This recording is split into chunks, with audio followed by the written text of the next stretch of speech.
Bloomberg Audio Studios. Podcasts, radio, news.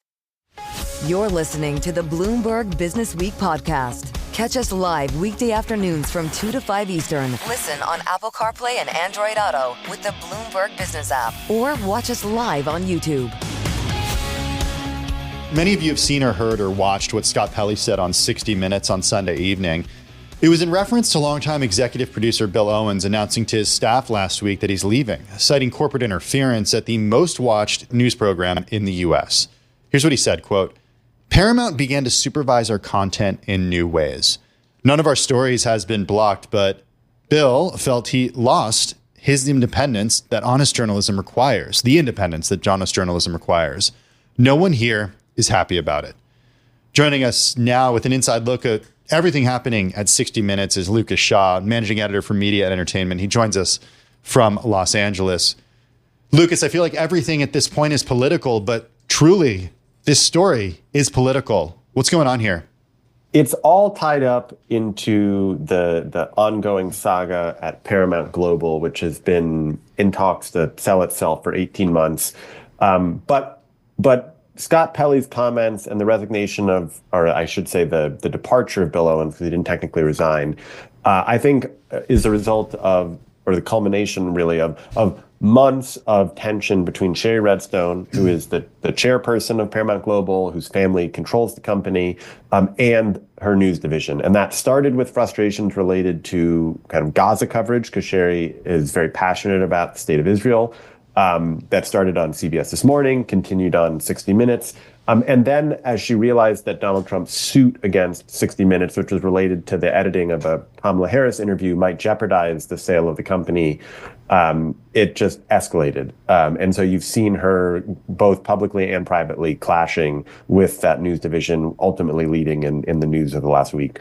Lucas, tell us what your reporting has shown about those public and private clashes and just how unprecedented this is to see the chair of a parent company of a news organization intervene in coverage like this.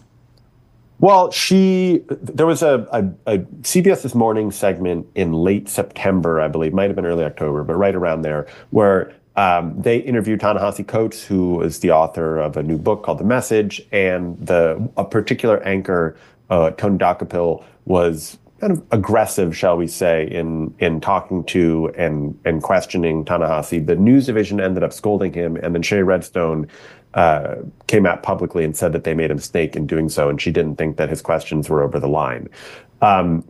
In January, 60 Minutes did a piece on members of the State Department resigning in protest because of the kind of U.S.'s support for Israel and some of the violence in Gaza. She didn't like that piece. And that was when she started sort of privately saying, maybe we should make a change at 60 Minutes.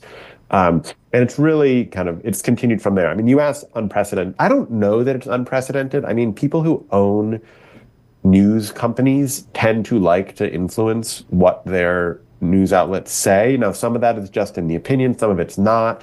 We had John Malone, who was one of the largest shareholders in Warner Brothers Discovery, talk, I think, pretty openly after he helped orchestrate the merger of Time Warner and Discovery about how CNN had maybe tilted a little too far to the left. So it's sort of an evergreen topic, but people do seem particularly perturbed in this case, partially because 60 Minutes is such a storied brand and has operated with a tremendous amount of independence over the years, and partially because most people think that Trump's suits against 60 Minutes is completely meritless. Hey, Lucas, I want to know about 60 Minutes and the future of 60 Minutes without longtime executive producer Bill Owens. And with Scott Pelley making these comments on Sunday night, I mean, is this, in your view, going to be a news program that will continue to have the influence that it's had over the last few years, many years? I think so. Yeah. I mean, look, I view what Bill Owens and Scott Pelley have done as more warning signals. There's nothing that has changed about the programming of the show, right? Even though Shari Redstone wanted to know about upcoming stories about Trump, they did a piece on Trump on Sunday, right? They're not changing their programming. Now, will this be different in the new regime? Are they going to hire some new producer of 60 Minutes who is more pliant as part of getting their deal approved by the FCC? Are they going to eliminate some of the journalistic independence that it has enjoyed? Those are possible. None of that's happened yet. So I think what you're seeing is a lot of news people concerned about what could happen. And so it's very hard for me to project out what it will, because at the moment, I think the brand of 60 Minutes is fine, and the average person has no idea that any of this is happening. It's a good point. Lucas, just quickly, what did the 60 Minutes employees have to say about Bill's departure? I mean, they're all spooked and very sad. We spoke with one of them on the record, many of them off the record or on background. They all revere Bill as a journalist. And kind of stand behind him and don't like this idea that their owner is meddling in what they're trying to do. I think, 60 Minutes, as I said earlier, has long had a really strong degree of independence. And that has meant sort of ignoring what their owners and bosses want to say.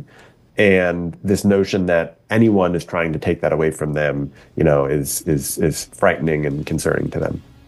All right, Lucas, going to leave it there. I know you got to run. We appreciate you joining us today. That's Lucas Shaw, Managing Editor, Media and Entertainment for Bloomberg News, joining us out there in Los Angeles. This is the Bloomberg Businessweek Daily Podcast. Available on Apple, Spotify, and anywhere else you get your podcasts. Listen live weekday afternoons from 2 to 5 p.m. Eastern on Bloomberg.com, the iHeartRadio app, TuneIn, and the Bloomberg Business app. You can also watch us live every weekday on YouTube and always on the Bloomberg Terminal.